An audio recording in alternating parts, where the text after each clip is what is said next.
Good evening, everyone. It's an absolute pleasure to welcome Mr. Ankit Kumar with us today.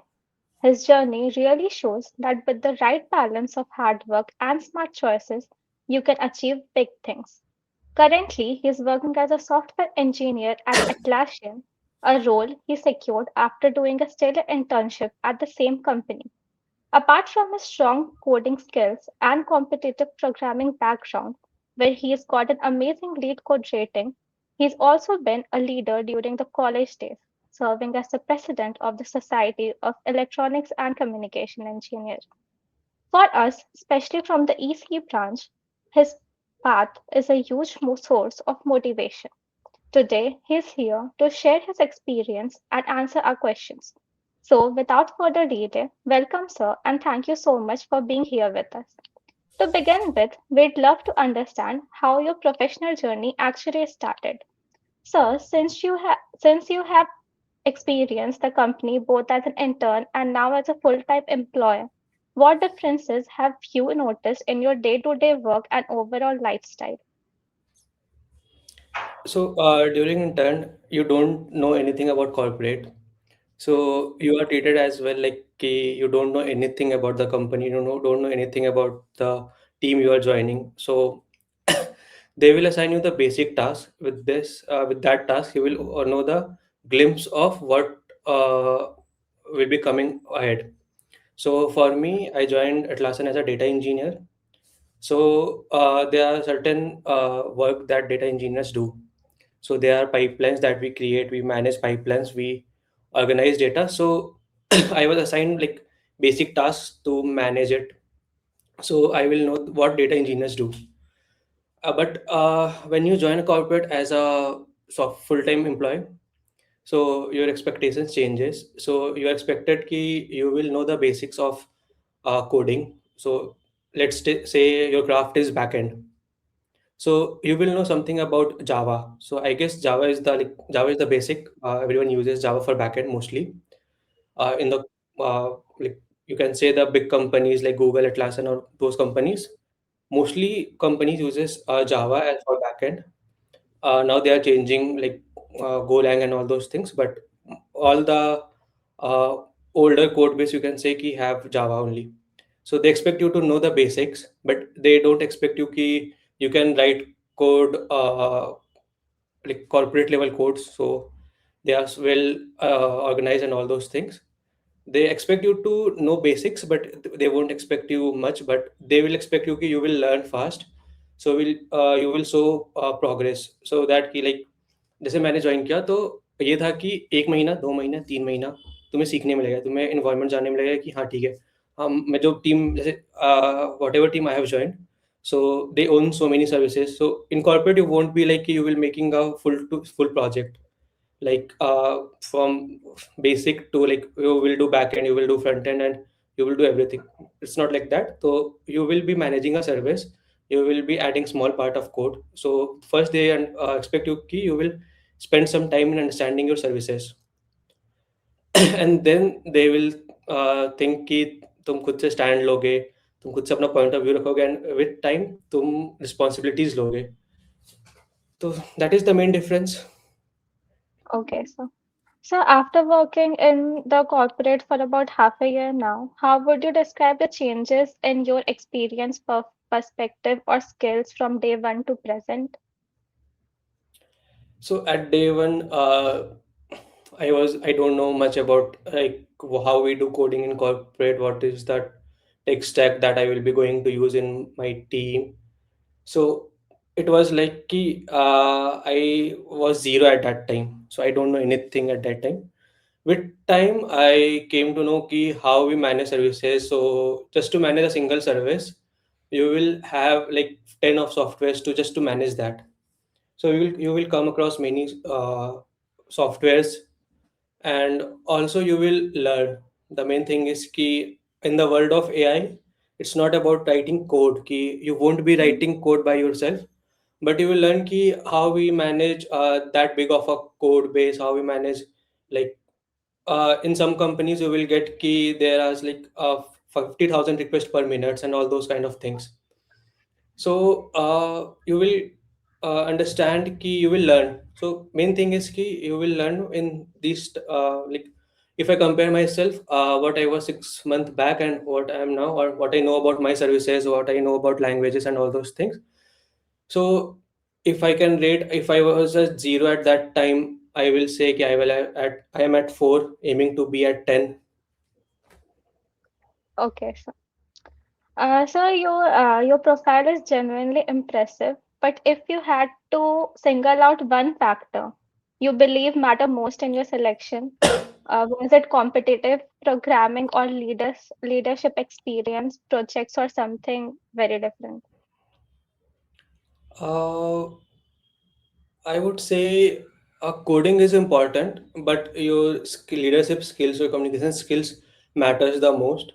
So for me, Atlassian sees how you do teamwork and all those things.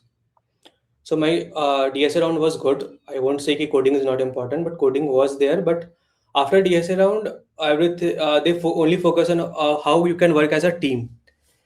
मतलब आप जब भी team में कैसे काम करोगे, आप कैसा लीडर थे, आपने क्या-क्या पास्ट में किया, आप खुद से स्टेप लेते हो या नहीं लेते हो, वो सब कुछ देखते हैं। ओवरऑल आप क्या कर रहे हो, किए हो लाइफ में। Coding is just I guess 5 to 10% आपके ओए के लिए कोडिंग बहुत ज़रूरी है, ओए के लिए बहुत इंपॉर्टेंट हो जाता है। डीएसए राउंड में डीएसए इंपॉर्टेंट है, एटलासियन में डेवलपमेंट नहीं पूछता है, like you won't be asked about developments like front end back and और एनीथिंग। तो आई वुड से कि हाँ, मेरे लिए ज़्यादा लीडरशिप स्किल मैटर किया।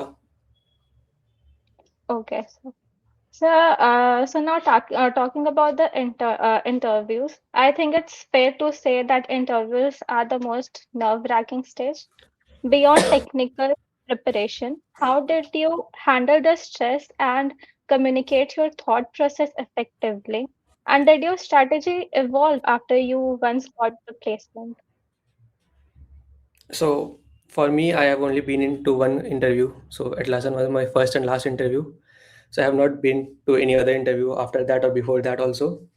But if I have to say ki how did I prepare, so when Atlassian came, I researched about what they search in a person, like वो क्या ढूंढ रहे होते हैं उस टाइम पे, वो जो भी बंदा के इंटरव्यू ले रहे होते हैं। तो एक जैसे कि Atlassian का होता है कि उनके 5 प्रिंसिपल्स हैं। वो play work as a team को बहुत फोकस करते हैं कि जो भी बंदा है अगर वो सिंगल अपने पे फोकस जाए तो वो उन्हें नहीं लेते। अगर कोई भी बंदा लाइक अपने इंटरव्यू में आई वर्ड यूज़ कर लेता है या फिर I did this, I did that, I made this, this kind of statement जो भी देता है तो वो बहुत नेगेटिवली लेते हैं। तो मैंने उस चीज़ पे रिसर्च किया कि हाँ ठीक है, एटलासियन क्या पूछता है, एटलासियन को क्या देखना चाहिए बंदे में, वो क्या होता है। उसके हिसाब से मैंने अपने इंटरव्यू को वो किया कि हाँ, मुझे आई वर्ड यूज़ ही नहीं करना है इंटरव्यू में। मुझे शो करना है कि हम कैसे एज़ अ टीम वर्क किए हैं। कभी भी ये नहीं दिखाना है कि हम सिंगल वर्क कर रहे हैं या फिर हम ही जो किए सब कुछ हम किए हैं। मेरी टीम ने किया है, अगर टीम से गलती होता है तो भी मेरा सब पूरा टीम का रिस्पॉन्सिबिलिटी है या उस टाइप की चीज़ को दिखाने से। तो उस वे में तो आई वुड से कि in whatever interview you are appearing, first research about the company, what they do, what they own, how many customers they have, what they look into a person. So like आपको आज के time पे तो बहुत सारे interview bit हो गए, सब में क्वेश्चंस मिल जाते हैं कि हाँ, कि क्या कंपनी क्या क्वेश्चंस पूछ रहे हैं। आपको एक पैटर्न समझ में आ जाता है कि हाँ, ये कंपनी का ये पैटर्न है।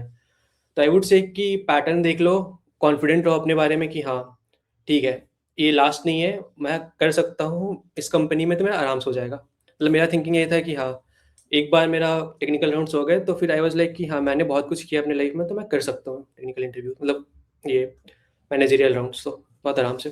तो ये confidence. Okay, so that's quite impressive. You cracked the first interview that you got. And so now talking about the project, are there any specific domains or tech stacks you would suggest for freshers? For now, though, I would say कि you should focus on the new technologies that are coming. So I would won't say कि you should focus on writing codes. In the current world, you also know कि AI can write codes. So what matters is कि what are you building new, and what is the impact of your project. So think about something like कि that will, even if it is benefiting 100 people, even if it will be beneficial for your college only, then try to do make some projects that will be that has some impact. Don't go for something way too generic कि आज के time पे आपको कहीं भी मिल जाएगा, GitHub पे मिल जाएगा, आप कॉपी पेस्ट करके कर दिए। बट हाँ, कुछ सोचो, लाइक कोड लिखने से ज़्यादा उस चीज़ पे सोचो कि वो यूनिक कैसे हो सकता है आपका प्रोजेक्ट। कोड तो आप कहीं से भी लिख लोगे, मतलब कोड तो आज के टाइम पे हर जगह मिल जाएगा तुमको। I guess so. Sir, and making strong resume, from your experience, what are the must-have elements that makes a resume catch attention मतलब ऑन कैंपस या ऑफ कैंपस के लिए, लाइक मोस्टली ऑन कैंपस में resume नहीं on दिखते हैं। On campus में resume का उतना बड़ा इम्पैक्ट नहीं होता है। बट अगर तुम्हें ऑफ कैंपस क्रैक करना है, लाइक ऑन कैंपस जैसे फॉर क्लास एंड ऑल्सो की, मतलब बहुत ज़्यादा वेटेज ऑन रेज्यूमे का नहीं होता है। हाँ, बट वो डिसेंट होना चाहिए रेज्यूमे कि आपने फोटोज़ नहीं डाला, बहुत कलर्स यूज़ नहीं किया है, एक पैटर्न प्रोजेक्ट्स होने चाहिए, आपके डीएसए में क्वेश्चन अच्छे से सॉल्व होने चाहिए, रेटिंग अच्छी होनी चाहिए, ये सब बेसिक्स है। आपको बेसिक स्टेप फॉलो करने चाहिए, बट ऐसा भी नहीं है कि आपका रेज्यूमे ही आपको ऑन कैंपस प्लेसमेंट दिलाएगा। मोस्टली रेज्यूमे अच्छा कब बोलेंगे कि आपने हैकाथॉन में पार्टिसिपेट किया है, आपके रेज्यूमे में हैकाथॉन्स है, अच्छे प्रोजेक्ट है जिसके इम्पैक्ट्स हैं, ठीक है? और वो होस्टेड होने चाहिए। प्लस आपका डीएसए में आपका डीएसए अच्छा होना चाहिए, लेकिन रेज्यूमे में आप दिखा रहे हो तो आपका लीड कोड रेटिंग अच्छा होना चाहिए। फिर आप मतलब जो भी कोड फोर्सेस दे रहे हो, जो भी दे रहे हो, उसका रेटिंग्स अच्छा होने चाहिए। तो आप पार्टिसिपेट करो, रेगुलर पार्टिसिपेट कर सब कुछ कर रहे हो, वो सब होना चाहिए ऑफ कैंपस के लिए। क्योंकि मैंने देखा है कि अगर कोई बंदा जैसे, अगर एग्जांपल, नॉट एग्जांपल नहीं देना चाहूँगा, बट अगर तुम बोलोगे तो जिसके प्रोफाइल में कोडिंग मतलब डीएसए स्किल अच्छा है, उन्हें रूब्रिक्स का आया हुआ था, उन्हें गूगल से ऑफ ऑफ कैंपस गूगल आया था उनके लिए, मतलब उन्होंने निकाला था, ठीक है? तो लाइक ऑफ कैंपस रिज्यूमे बहुत मैटर करता है। आप उसमें अपना सब स्किल्स ऐड करो। मेन तो आपका डीएसए हो जाएगा कि आप डीएसए कितना कर रहे हो, कितना अच्छा रेटिंग्स आप तुम्हारा। उसके साथ में आपका प्रोजेक्ट यूनिक होने चाहिए। वो तो मैंने बता दिया कि प्रोजेक्ट यूनिक होना बहुत इंपॉर्टेंट है। आज के टाइम पे ऐसा नहीं कि आप बहुत जेनरिक प्रोजेक्ट डाल दे रहे हो वहाँ पे, उससे कुछ इम्पैक्ट होने चाहिए। एंड उसे इस वे में फ्रेम करो कि तुम्हारा एटीएस अच्छा हो। आज के टाइम पे मतलब एटीएस देखते हैं लोग, लेकिन कंपनी बस इतना टाइम नहीं है ऑफ कैंपस में कि सबका रिज्यूमे वन बाय वन देखे उसमें क्या प्रोजेक्ट है। तो एटीएस पे फोकस करना कि जब भी रिज्यूमे बना रहे हो एटीएस चेक कर लेना, एटीएस अच्छा होना चाहिए। मोस्टली लोग बोलते हैं 80+ एटीएस होना चाहिए, बट हाँ, देख लेना उस हिसाब से। Okay, so now shifting focus to the phase that most of us are either in or about to enter. Placement season is like a roller coaster to all of us. If you could give just one solid advice to your juniors about preparing and surviving this phase, what would it be? First of all तो DSA strong कर लेना। Placement season से पहले DSA अच्छा होना चाहिए, क्योंकि अच्छे कंपनीज के ओए राउंड में डीएसए ऐसे आएंगे कि कोई भी रैंडम बंदा सॉल्व नहीं कर सकता है, ना ही ऑनलाइन मिलेगा तुम्हें। तो फिर डीएसए अच्छा रखना अपना। सेकंड, कॉन्फिडेंट रहना खुद को लेके। ऐसा ना हो कि कुछ स्टार्टिंग के कंपनीज में तुम्हारा ओए नहीं निकला तो ये ना हो जाए कि तुम डिमोटिवेट हो जाओ। होता है, लाइक बहुत लोगों का बहुत लेट से भी प्लेसमेंट अच्छा हुआ है। आई हैव सीन पीपल जिनका लाइक प्लेसमेंट से स्टार्ट होता है तुम्हारे जुलाई से, ठीक है? उनका प्लेसमेंट फेब मार्च में हुआ है, बट अच्छा हुआ है। इट्स लाइक कि उनका बेस 18 LP मतलब बेस 18 LP है।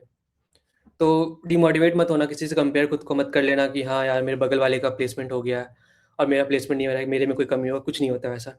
लक की बात होती है। तुम्हारा प्रिपरेशन एक होता है, 50% प्रिपरेशन होता है, 50% लक होता है। कोई ऐसा कंपनी आएगा जिसमें तुम्हारा लिखा होगा, अब वो हो सकता है कि स्टार्टिंग में आ जाए, हो सकता है कि तुमको लगे कि यार इससे तो हमको बहुत ज़्यादा नॉलेज है, इस बंदे से तो मैं बहुत ज़्यादा पढ़ा हूँ, लेकिन मेरा नहीं हो रहा है, क्यों? वो होता है भाई, उसका कम किस्मत अच्छा था, शायद हो सकता है तुमसे कम्युनिकेशन में बेटर हो, चाहे या फिर हो सकता है कि उसका किस्मत अच्छा हो, उससे जो क्वेश्चन पूछा हो वो उसको आता हो, उसके अलावा शायद उसको कोई और क्वेश्चन नहीं आता हो सकता है, चांसेस है ऐसा। बट उसका किस्मत अच्छा था कि उससे उस दिन उसको वो क्वेश्चन पूछा गया, उसका हो गया। तो आई वुड से कि don't compare yourself with anyone, किसी से कंपेयर मत करना, किसके साथ क्या हो रहा है। अपना प्लेसमेंट सीजन अब तुम्हारे हाथ में है। और लाइक बस अभी तो यही बोलेंगे कि बस कॉलेज पे डिपेंडेंट मत रहना, हाथ पैर बाहर भी मारते रहना, हैकाथॉन में पार्टिसिपेट करना, और लाइक ऑफ कैंपस भी ट्राई करते रहना। जस्ट डोंट कि कॉलेज में है, एनआईटी में आ गए हैं, प्लेसमेंट हो ही जाएगा। अभी के सिनारियो में वो नहीं है, अभी स्किल्स बहुत मैटर कर रहा है। और लोग लाइक टियर 3 कॉलेज में भी ऐसे लोग हैं जो हमसे बेटर होंगे कोडिंग वाइज। तुम्हें प्लेटफॉर्म मिला है उसे यूज़ करो, बट ओवर कॉन्फिडेंट मत रहना कि हाँ मेरा तो हो ही जाएगा, हम बहुत अच्छे हैं। अच्छे लोगों का भी नहीं होता है और ख़राब लोग का भी हो जाता है, तो कंपेयर मत करना। Okay, so most importantly DSA पे ध्यान देना है। डीएसए, हाँ, डीएसए तुम्हारा फर्स्ट सेकंड राउंड के लिए इंपॉर्टेंट होता है।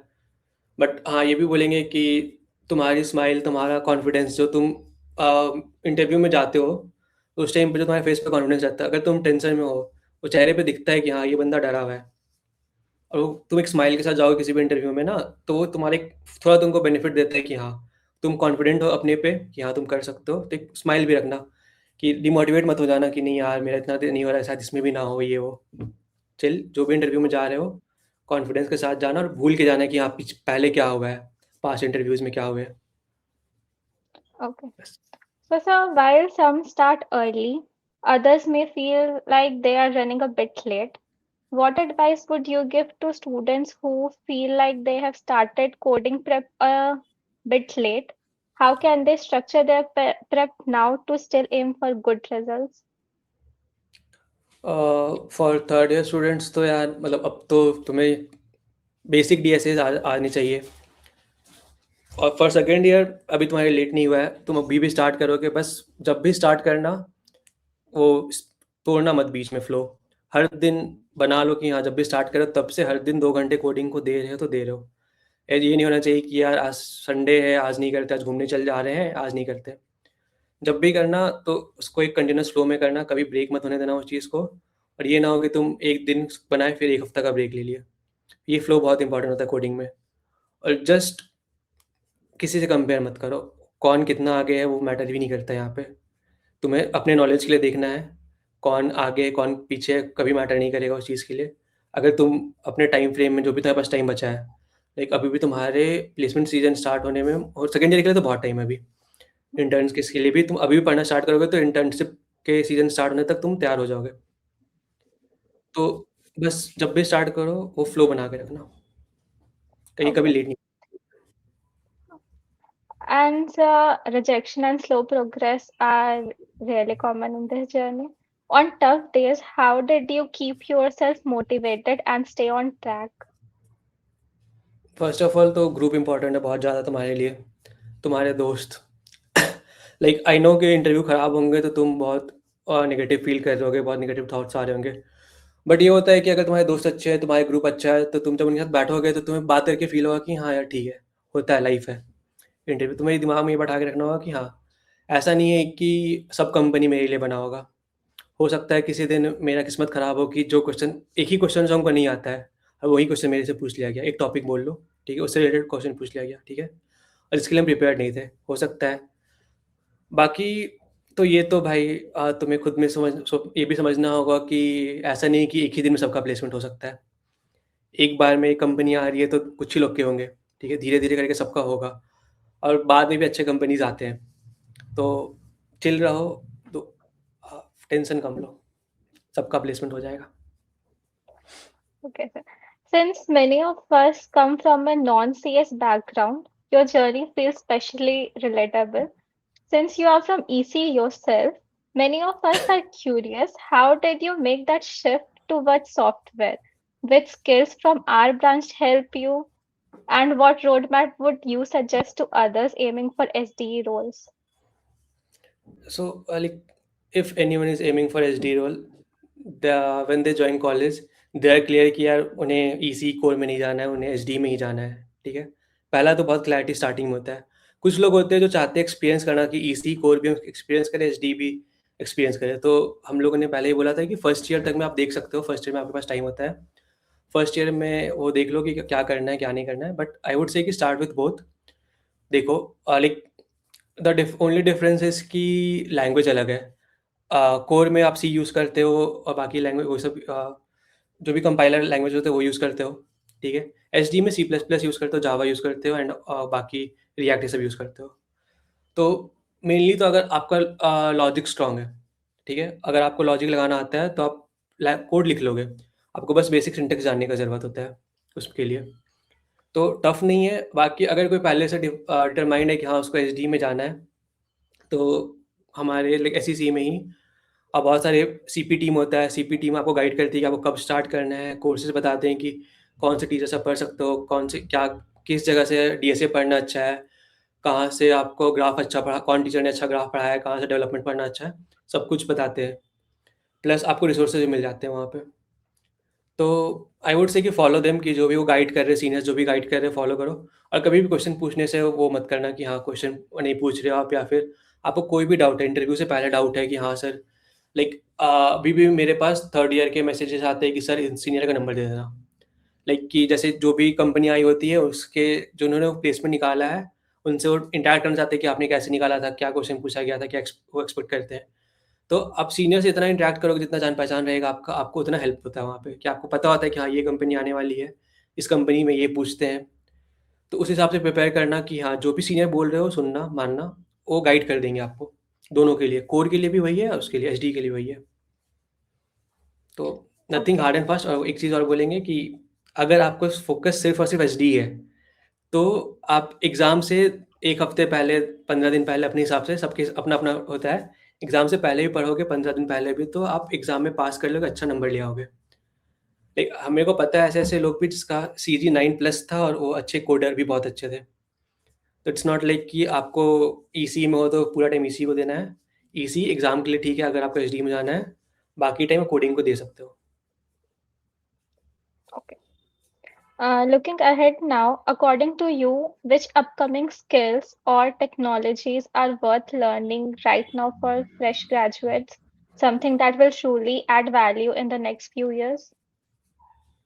How to use AI, how to write prompt, and just don't focus on coding, ki like how I write codes and all those things.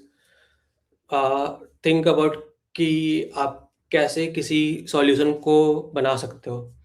Like code लिखने से पहले तक का जो प्रोसेस होता है उसे अपना अच्छा बनाओ, कि आप सॉल्यूशन सोच रहे हो अपने दिमाग में, कि हाँ एक क्वेश्चन, ये प्रॉब्लम है, प्रॉब्लम स्टेटमेंट ये है, इसका बेसिक अगर हम बहुत लेमन वे में जाए तो ये सॉल्यूशन होना चाहिए था, थोड़ा इसको अच्छे से करें तो ये सॉल्यूशन होता, और बहुत अच्छे से करें तो ये सॉल्यूशन होना चाहिए था। ठीक है। तो आपका ये होना चाहिए कि आप कितना अच्छा से उस सॉल्यूशन को टैकल करते हो, प्लस आप एआई को कितना अच्छे से यूज़ करते हो। आज के टाइम पे आपका एआई बहुत हेल्पफुल है। सारे नॉलेज, लाइक जो काम हम 2 साल पहले, हम ये मतलब जो भी नॉर्मल डेवलपर्स 2-3 साल पहले स्टैक ओवरफ्लो पे जाके करते थे, कि कुछ एरर आया उसको ढूंढ रहे हैं स्टैक ओवरफ्लो पे, आज के टाइम पे आप वो एआई पे डालोगे, एआई तुरंत बता देगा ये एरर का रीज़न क्या है, कहाँ पे चेंज करो तो हो जाएगा, सब कुछ मिल जाएगा। तो think कि how you can use AI in your project, in your day-to-day life और in your coding as well। तो आई वुड से कि हाँ AI ML एंड ऑल, कि आप कैसे चैटबॉट, हाँ बॉट्स भी कैसे यूज़ होते हैं, बनते कैसे हैं, उन्हें ट्रेन कैसे करते हैं एंड ऑल दोज थिंग्स। तो लाइक डेवलपर की साइड भी आपका अच्छा होना चाहिए, कि थिंकिंग कितना अच्छा कर रहे हो आप, सोच कैसे पा रहे हो सॉल्यूशन को, प्लस आप AI को कैसे इसमें यूज़ कर रहे हो, इंटीग्रेट कर रहे हो, that is very important. Okay, so learning AI is a necessity now. Okay. Now, finally, sir, how did your life evolve as you transitioned from student to full-time professional? What proved to be the most challenging adjustment or the steepest learning curve for you? Toughest thing was 9 to 5। Like in college आप कर लेते हो कि हाँ आज college जाने का मन नहीं है तो आज नहीं जाते क्लास, बट आप कॉर्पोरेट में ये नहीं कर सकते हो। आपको जाना है हर दिन, आपका तबीयत खराब है, कुछ है, आपको हल्का खराब लग रहा है, तो आपको जाना ही जाना है। मंडे टू फ्राइडे आपको 9 to 5 करना ही करना काम, बेसिक है वो। उसके ऊपर जो भी अलग कंपनी डिपेंडेंट है उसके ऊपर, तो बट 9 to 5 तो है ही है। तो फर्स्ट तो वही है कि हाँ, वो college life was way chill. आप जैसे अभी तुम लोग भी कॉलेज में होंगे तो तुम फील करते हो कि यार ठीक है, हम अपने मन के मालिक होते हैं, कि हाँ आपको जो मन वो कर पाते हैं।